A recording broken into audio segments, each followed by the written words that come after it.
Morning class. हम exercise 3.2 कर रहे थे। 3.2 का सेकंड क्वेश्चन मैं आज आपको समझाती हूँ। वो है आपका find the patterns in the given series and complete the following. आपको कुछ पैटर्न्स दिए हुए हैं और आपको उनकी बाकी की सीरीज कंप्लीट करनी है। इसका ए पार्ट देखते हैं हम। सेकंड क्वेश्चन का ए पार्ट है आपको दिया हुआ है 8, 40, 200 और इसके बाकी 3 आपको निकालने हैं। 3 आपको फिल इन द ब्लैंक्स दिए हुए हैं, ये आपको फिल करने हैं। देखिए आपको ये पैटर्न समझने पड़ेंगे। कैसे समझेंगे? देखो 8 5 जा 40, ओके। और जो यहाँ पर आंसर आया 45 जा 200, इसका मतलब क्या कर रखा है हमने? मल्टीप्लाई बाय 5 किया हुआ है। तो यहाँ पर क्या आ जाएगा हमारा 200 मल्टीप्लाई 5 क्या हो गया आपका 1000। तो यहाँ पर क्या डिजिट आ जाएगी 1000। Next digit 1000 multiply 5 5000। तो यहाँ पर क्या आया आपका 5000 एंड नेक्स्ट 5000 मल्टीप्लाई 5 25,000। तो यहाँ पर क्या आ गया आपका 25,000। इस तरह से आपको ये पैटर्न की सीरीज को समझना होगा। थोड़ा सा जब आप अपना दिमाग लगाएंगे और कोशिश करेंगे तो बहुत इजीली आपको समझ आ जाएगा कि इनमें क्या पैटर्न फॉलो किया हुआ है। तो ए पार्ट में क्या पैटर्न फॉलो किया हुआ है? Multiply by 5। जो हमारा आंसर आ रहा है उसको हमने मल्टीप्लाई 5 किया तो हमारी नेक्स्ट डिजिट निकल के आई है। अब इसका हम बी पार्ट करते हैं। देखिए इसका बी पार्ट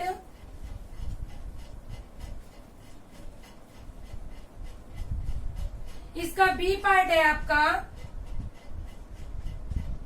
2, 5, 9, 14। आपको ये वैल्यूज दी हुई हैं और आपको नेक्स्ट 3 निकालनी है। तो देखो इसका पैटर्न समझने की कोशिश करते हैं। 2 + 3 5। यहाँ पर जो आउटपुट आया 5 + 4 9, 9 + 5 14। इसका मतलब क्या हुआ? जो आंसर हमारा आ रहा है उसमें एक एक डिजिट, जैसे 3 फिर 4 फिर 5, तो अब क्या ऐड होगा 6। तो 14 + 6 20, 20 + 7 27, 27 + 8 35। तो यहाँ क्या डिजिट आ जाएगी आपकी 20, 27 एंड देन 35। तो आपको लॉजिक समझ में आया? फर्स्ट 2 डिजिट में +3 फिर +4 फिर +5, इस तरह से 6, 7 और 8। हर बार एक डिजिट के इंक्रीमेंट का प्लस होता जा रहा है। तो ये आपको समझ में आया इसका बी पार्ट। अब इसके सी पार्ट पर आते हैं। इसका सी पार्ट देखिए। इसका सी पार्ट देखिए। सी पार्ट में इसका 3, 8, 5, 14 और 7 और नेक्स्ट 3 डिजिट आपको निकालनी है। तो देखो इसमें क्या हो रहा है 3 + 5 8, 8 - 3 5, 5 + 5 10, 10 - 3 7। तो हुआ क्या? एक बार +5 एक बार -3 होता जा रहा है। मतलब जो आउटपुट आया उसमें एक बार हम +5 कर रहे हैं, फिर जो आउटपुट आया उसमें एक बार हम -3 कर रहे हैं। तो यहाँ हमने -3 किया। अब किसकी बारी है? +5 की। तो 7 + 5 12, 12 - 3 9, 9 + 5 14। इसका मतलब यहाँ क्या आंसर आ जाएगा 12, 9 एंड 14। आपको आया समझ में? हर बार हमने क्या किया हुआ है? फर्स्ट +5 फिर -3 +5 -3। ये पैटर्न हमने फॉलो करके हमारी नेक्स्ट डिजिट्स को निकाला हुआ है। अब नेक्स्ट क्वेश्चन पे चलते हैं। इसके डी पार्ट पर। इसके डी पार्ट में दिया हुआ है 104, 91, 78 एंड 65 और आपको नेक्स्ट 3 डिजिट निकालनी है। तो देखिए इसका क्या पैटर्न निकालेंगे आप, कितने डिजिट माइनस कर रहे हैं कि आपका 91 आ जाए। कितने डिजिट माइनस हो रही है, 13। जब आप 13 डिजिट माइनस कर रहे हैं तो आपका क्या आंसर आ रहा है, 91। 91 में से फिर से जब आप 13 माइनस कर रहे हैं तो आपका आंसर आ रहा है 78। 11 3 गए 8, 8 माइनस 1 7, इसका मतलब 78 माइनस 13 65। क्या पैटर्न फॉलो हो रहा है आपका, -3 का।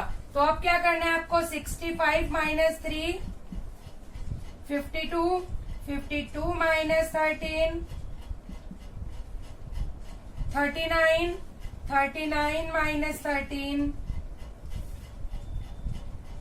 26। तो यहाँ क्या आंसर आएगा आपका, 52 39 26। इसका मतलब इस क्वेश्चन में क्या पैटर्न फॉलो हो रहा है, हर बार माइनस किया गया है 13 से। तो आपको -13 करना है, सारी डिजिट्स हमारी निकल जाएगी। इसके बाद इसका नेक्स्ट पार्ट,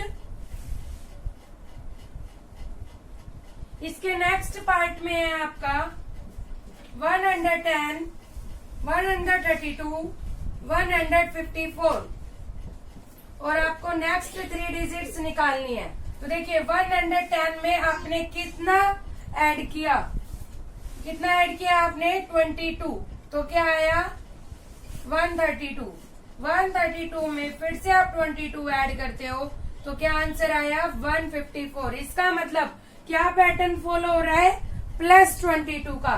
तो अब आपको +22 करना है हर बार। तो क्या आएगा आपका, 176, 176 प्लस 32 198, 198 प्लस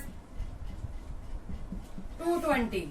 तो आपका क्या आंसर आया इसमें, 176, 198 एंड 220। ठीक है, तो आपका क्या पैटर्न फॉलो हो रहा है इसमें, +22 कर रहे हैं हम हर बार। ठीक है, अगला क्वेश्चन है आपका इसका एफ पार्ट। इसका एफ पार्ट है, आपको करना है 210, 200, 180, 150 और आपको नेक्स्ट 3 डिजिट निकालनी है। तो इसमें क्या हुआ, देखो हमने 10 से सब्ट्रैक्ट किया तो आया 200, 200 में 20 सब्ट्रैक्ट किया तो 180, 180 में 30 सब्ट्रैक्ट किया तो 150। 10, 20, 30 मतलब 10 की जो मल्टीपल्स हैं उनसे हम इसे सब्ट्रैक्ट कर रहे हैं। तो 150 माइनस 40 अब क्या हो जाएगा आपका, 110, 110 माइनस 50 60, 60 माइनस 60 0। तो यहाँ पे क्या आंसर आ गया आपका, 110, 60 एंड 0। तो ये समझ में आया आपको क्लियरली। ये आपका 3.2 एक्सरसाइज का सेकंड क्वेश्चन था। कुछ बच्चों को इसमें बहुत ज्यादा प्रॉब्लम आ रही थी, तो आप इस क्वेश्चन को देखिए, ध्यान से समझिए। आज के लिए इतना ही।